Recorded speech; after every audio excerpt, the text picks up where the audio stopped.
My guest this week on contributions is the lovely Nejeed Kassam. And Nejeed is an old friend of mine. He is the founder CEO of Keela, which is a non-profit CRM donor management solution based here in Vancouver, but with customers all around the world. Nejeed has just a fascinating history. He started out life as a lawyer and a very, very influential and impressive career as a lawyer. He also has held various different roles in not only executive office, but also in nonprofit organizations as well. And then he made the full leap to the nonprofit sector and focusing on Keela full time, probably 2014, 2015, and has really built up a fascinating business that serves thousands of nonprofit organizations and is evolving as well. He's the co-founder of a new solution, an analytics, AI analytics solution for nonprofit organizations. He and I have a lot in common. He's a super chap, a new father, and I have no doubt you're going to love this conversation. So enjoy. Nejeed, good to see you. Andrew, it's a pleasure to be here. It's, I remember what seemed like only yesterday that we would have a lovely lunch because you're in Vancouver, just down the road from me. And yes, sir. You might as well be 1,000 miles away, let alone. Well, it's Wimbledon semifinals, so in my heart, I'm definitely in the middle of London right now. This is going off a tangent so soon in contributions, but of course, because I grew up in Henley-on-Thames, and so that's the rowing regatta right now it coincides with the finale of Wimbledon. Second week of Wimbledon, right? And then apparently there's some kind of football thing going on later on in the week. Well, what I will say, and I don't think this would have been mentioned in my introduction, but I'm English, reluctantly sometimes, but I'm English. My family grew up in England. I was born in Canada, but very proud to hold a British passport. And so I think it's been a good week for my family. My dad's a bit football nuts, so he's pretty happy about the finals appearance. And obviously, as a tennis player, Wimbledon SW19 is got a big place in my heart. And as a very proud Oxford dropout, I'm very happy to be supporting Oxford at the regatta this weekend. So. Oh, well, wonderful. Yes. And yeah, I should mention to everyone. So, and as I said in the intro, certainly, Nejeed, you and I have so many different shared loves in terms of most of our conversations relate to, talking about different parts of the world that we've enjoyed spending time in. And yes, sir.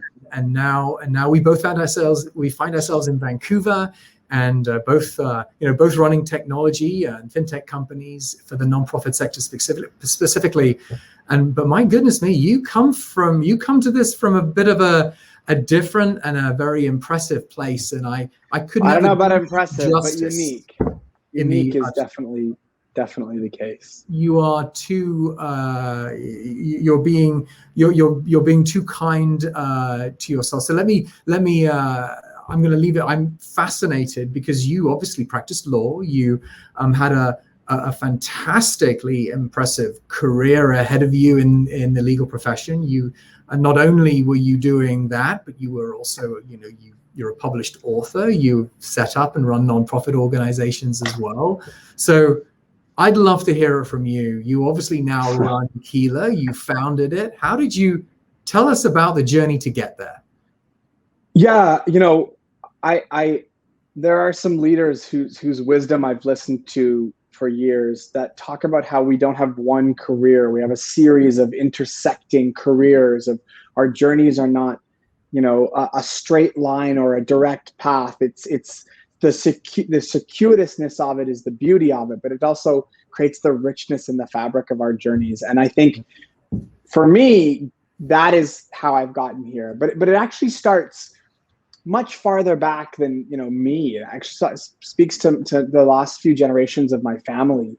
So as you can see, when I'm not in COVID and shaved properly, I'm from South Asia, from what is now India and Pakistan, and in a couple of generations ago, our families fled persecution. in India, and what was then the British Raj, and the transition in the 1870s on one side of my family, and 1945 in the other. And so they moved to the east coast of Africa, to Tanzania, and I have family from Kenya and Uganda. And then, of course, with the tumultuousness that happened in the late 60s, early 70s in Eastern Africa for folks who looked like us, our families kind of fled to England. And that's where sort of my genesis happens. My parents met there. And so, I was born in Canada because my parents were chasing economic opportunity here. I could have been born in London. But, my mom and dad taught me that the struggles of our past, the support from civil society that they received as, 10-year-olds or whatever they were when they moved to London, were what made us the family we are today, what gave us the opportunities.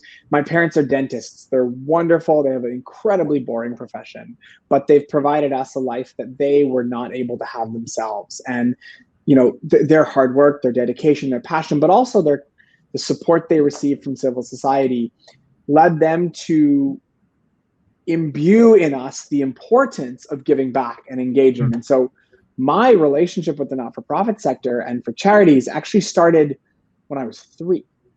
So that was when I started volunteering. My mom and dad would take us door to door. We would raise money for, global poverty or whatever it might be, the different causes as kids, very little kids. And it was very effective, by the way, when a 3-year-old asks you to give money. I think it's hard to say no, right?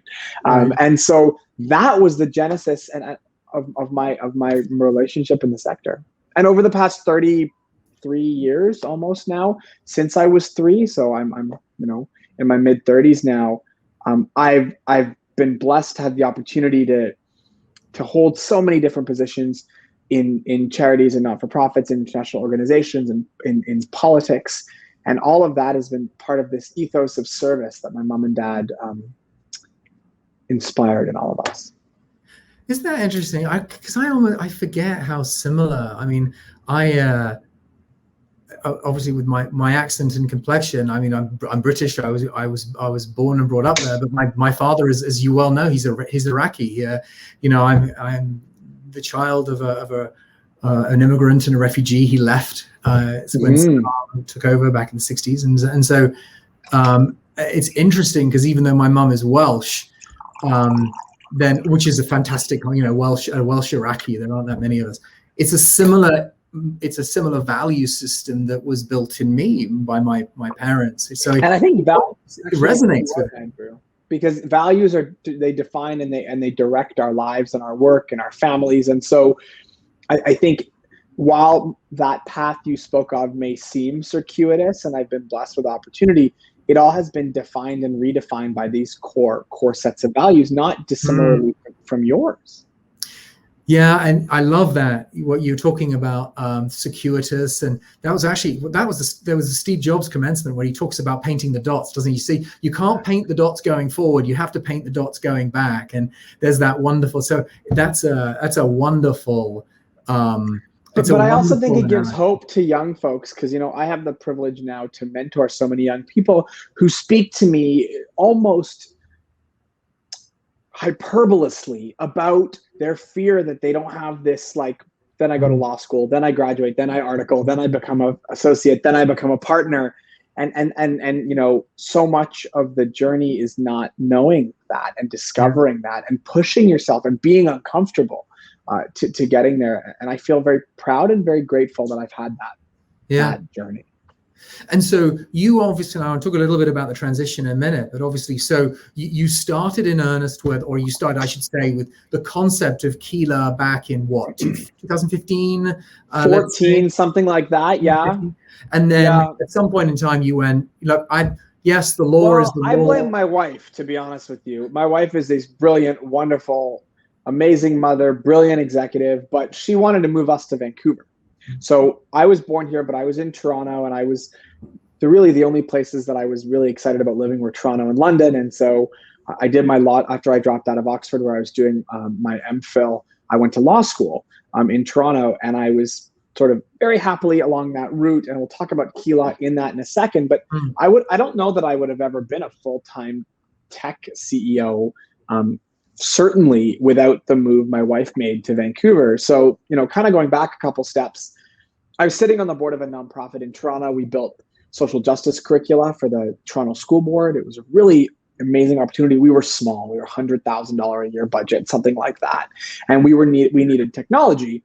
And we were really frustrated. I think I was the youngest or the second youngest person on the board. And I was really frustrated by the tech offerings. And I was like, I could build that.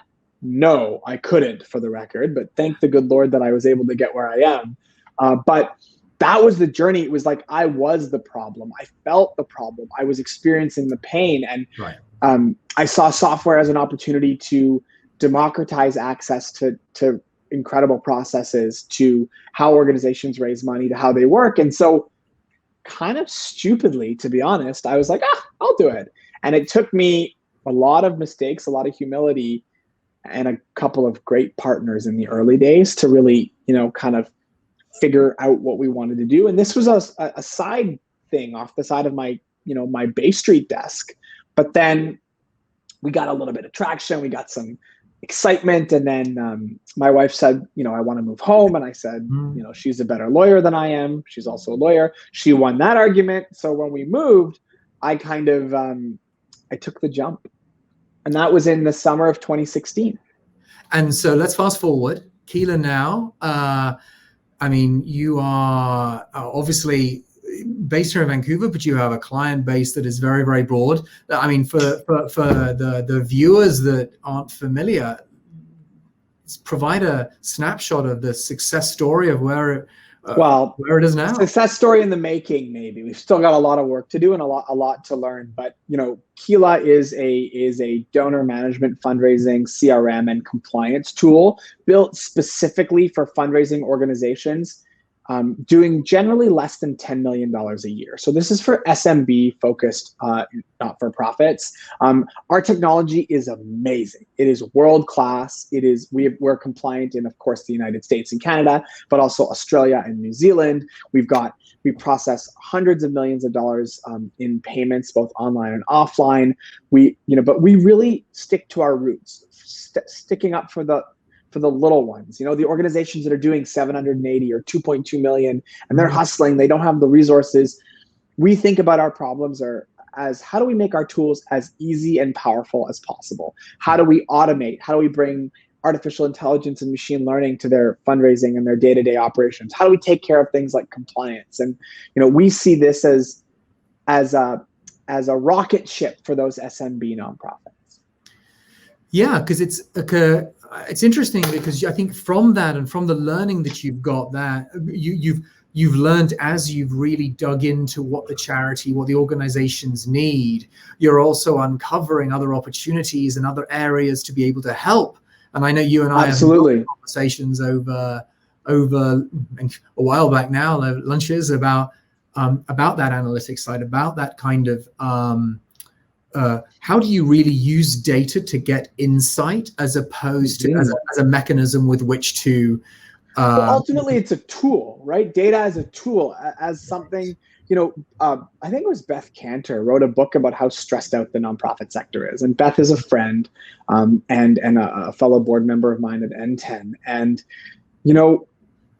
I don't know if it was that or something in my subconscious. I was actually in the shower. This is a true story because and I thought to myself, I'd seen a Netflix or Amazon recommendation. A friend of mine works at a logistics company that does logistics analytics. And I was thinking, why can't we use intelligence? We have business intelligence. We have sales intelligence. Let's make fundraising intelligence. Let's use data and the power and the richness of the history organizations have to help them work better. Computers and ultimately now artificial intelligence are able to do things that we as humans simply cannot do, not because we don't have the skills, but because we don't have the bandwidth, right? I mean, you give a fundraiser an Excel document and 2,000 hours, they can probably figure something out. Mm-hmm. Can you do that in 2 seconds? And so that began the journey of incubating this idea kind of internally with a couple of folks on my team. And how do we create a new class of software that's called fundraising intelligence tools, and empower every fundraiser with data science, and ultimately help them better, help them ask more efficiently, help them visualize things better, help them not have to go looking, but have opportunities more come to them, or the preconditions of opportunities come to them. And that was really, it's a passion I hold, to increasingly extend data and artificial intelligence into the fundraising world in a way that's still human. You're not automating fundraising. You're not taking away the role of the fundraisers. You're simply empowering. Yeah. You know, you touched on an interesting point there in terms of the sector itself. You know, what do you see as, everyone likes to think that the sector is different. Everyone says, oh, we know our sector is, whether on insert, you know, the travel, the healthcare, the education. You know, what is it, have you seen, or do you see that is fundamentally the difference in the nonprofit sector, and why it demands and deserves the level of specificity that it really is required to make it successful? Why is it so different? And what is your experience there? You know, the existence of the sector is to serve, right? Ultimately, this is a sector to serve. And I don't mean in the sense like hospitality service. I mean, like, you're there because you want to, for no other reason than the positive upliftment of the human spirit and of your fellow community members, make things better, right? We may disagree about what people are advocating for. We may disagree about the best mechanisms to alleviate poverty or fight climate change, or, you know, whatever it might be. But ultimately, every member of the sector wakes up every morning and is passionate about making things better. Yeah. That is that in and of itself is fundamentally different, right? Yes, of course, corporations are finally waking up to say, oh, we should create impact. We should have social benefit. But our sector, which is one of the oldest sectors in the world, giving is tens of thousands of years old, has been doing that time immemorial, right? It's in the Bible, it's in the Quran, it's in the Torah, it's in the Vedas. Like, giving back is inherent to it. And so that's one thing that's different. And secondly, to do all that, fundamentally, you're relying on the generosity of others, right? As opposed to the benefit. If I go to a restaurant, I'm giving them money. In legal terms, that's consideration, right? Yeah. You give me, I get, and I give you something back. That's not how the sector works. And that in and of itself, I think, creates the kind of uniqueness that deserves an entire industry, for lack of a better word, around it, because the values are different, the use cases are different, and ultimately the people are different. Yeah, and the resourcing allocation is so fundamentally different as well. And that really, I talked about this with another guest a while back, Kevin Kramer, you know Kevin, and of course. And we were talking about how fundamentally there is a misalignment, because they are held to a standard, higher standard of transparency than for-profit organizations. Yet part of that quote unquote transparency is transparency around resourcing and investment. And so they're expected to have a higher level of output and transparency about what is accomplished in the impact, yet at much lower levels of investment and than anywhere else. And that, to me, is this conflict that is. And I think it's a double-sided problem, and a double-sided opportunity, for that matter. The first problem is, we as organizations need to, like, in the sector, and, you know, I'm wearing now my executive director hat because I'm an executive director on the evenings and the weekends. We have to do a better job of advocating to our donors why that's irrelevant. Not irrelevant, like we shouldn't be held to great standards. We shouldn't be tracking our work and our output, and if we can, even our impact, but why those lazy metrics, and I'm going to say that, are actually not the right metrics, or only the right metrics, right?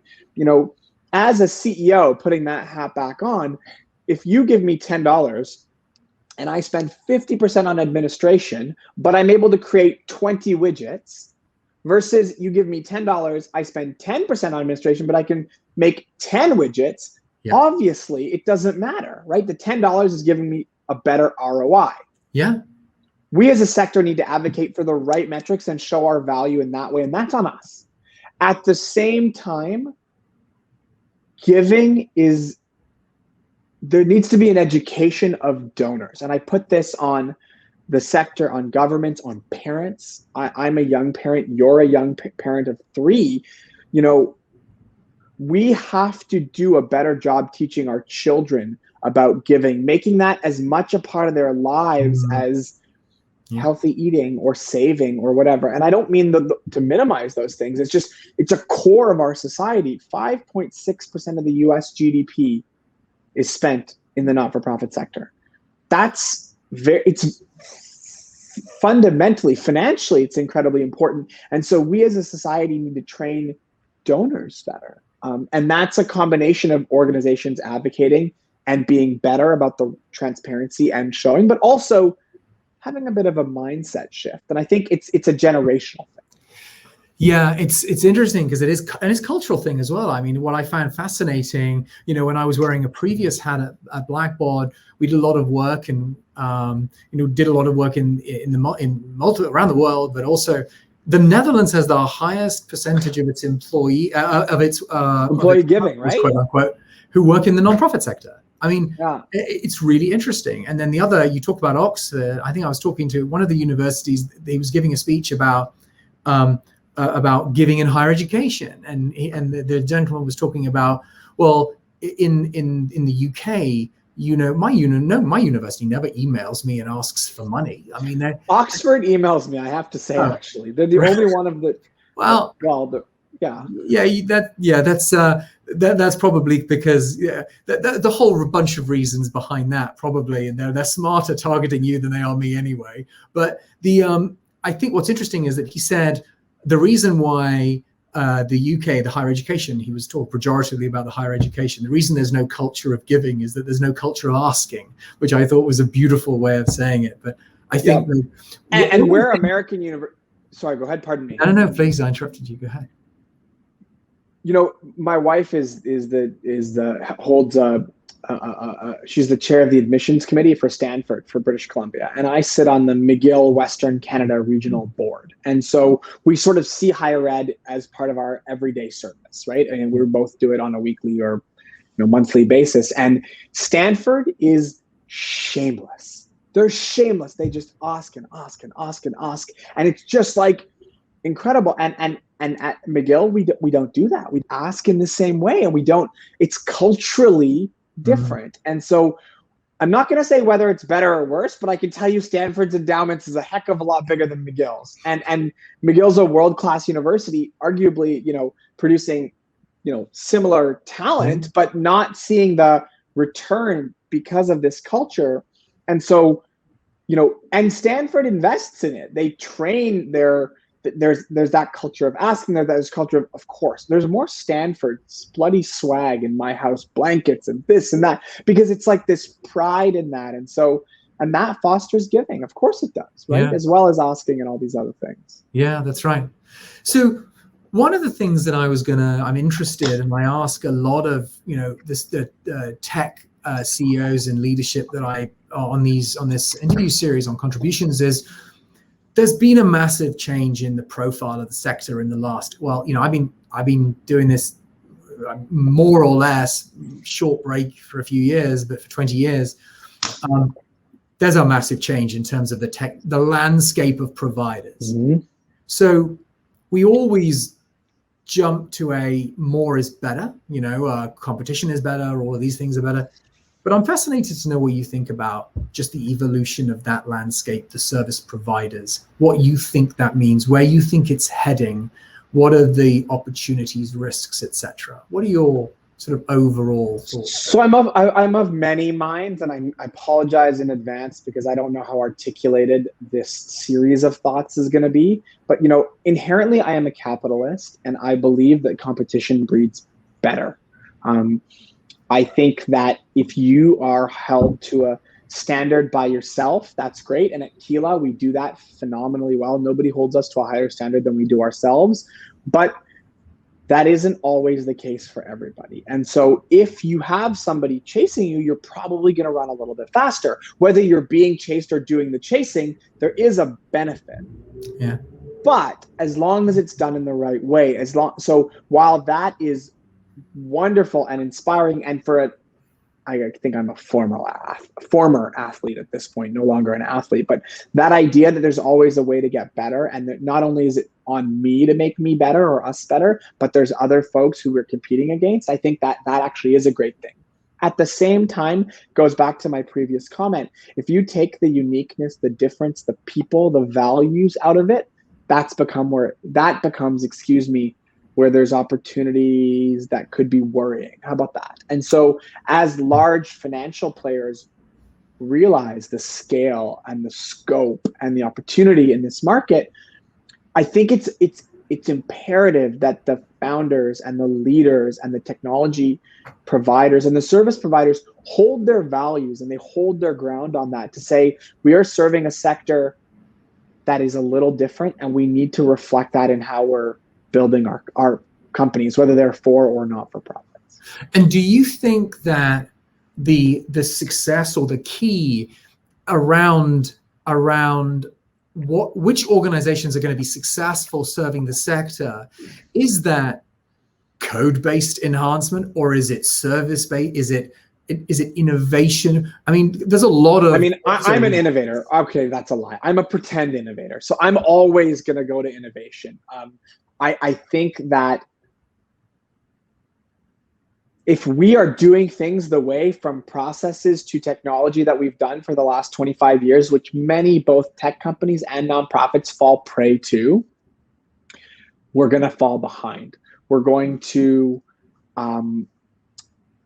be in trouble. How about that? Okay. Yeah. And so I think that innovation is an opportunity as long as its values align.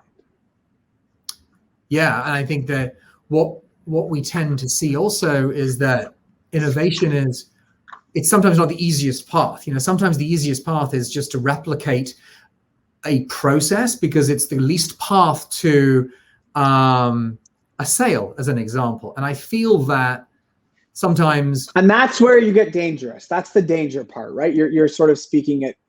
Sorry, I didn't mean to cut you off, but I just think that's so important. That's the worry, right? It's like, oh, we can cut costs by 47%.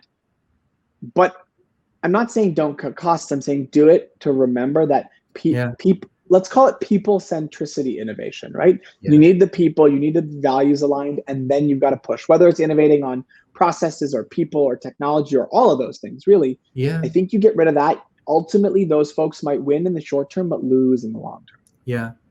Fantastic. Yeah, it's another... And I could be wrong.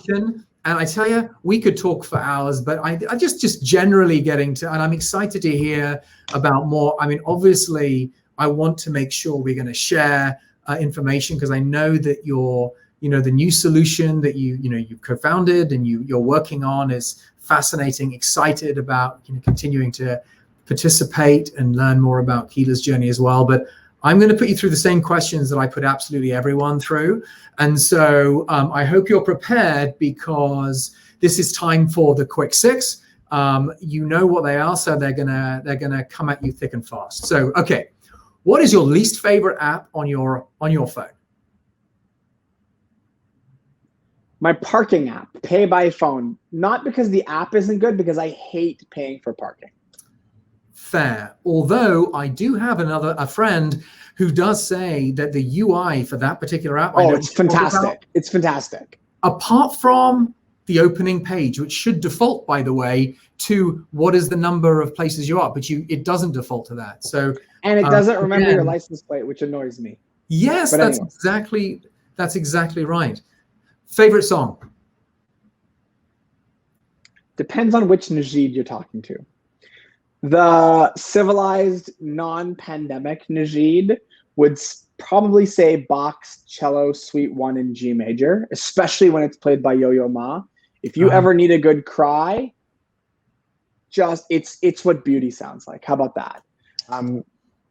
Jacqueline Dupre's, Jacqueline, for me, Elgar's, Jacqueline Dupre, the version of Elgar's cello concerto, similar thing. Yeah. Now, Yeah. okay, what about the Nejeed? You are a father. You became a father. Congratulations in COVID. What about Thank you. Nejeed the dad? What is his favorite song?